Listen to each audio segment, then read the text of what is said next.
ఎవరైనా వదిలిపెడతారేమో కానీ ప్రకృతి విడిచిపెట్టదు, వదిలిపెట్టదు.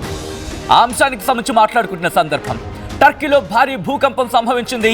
రిక్టర్ స్కేల్పై 6.1 తీవ్రతతో నమోదైంది ఈ భూకంప తీవ్రత. ఈజిప్ట్, లెబనాన్, ఇజ్రాయెల్, లిబియాపై భూకంప ప్రభావం కొనసాగింది. కాసోస్ తీరంలో ఈ భూకంప కేంద్రం నమోదైంది. ఆ భూకంపం ధాటికి ఒక్కసారిగా టర్కీ ఏ స్థాయిలో విరవల్లాడిపోతుందో ఒకసారి మీరు చూడొచ్చు. మరి ముఖ్యంగా కాసోస్ ఐలాండ్ మంగళవారం ఉదయం ఈ ప్రభావం ఉండింది. డెప్త్ 14 కిలోమీటర్లు, భూమి నుంచి 14 కిలోమీటర్ల లోపల ఈ భూకంప కేంద్రాన్ని గుర్తించారు. ఒకసారి విజువల్ చూడండి.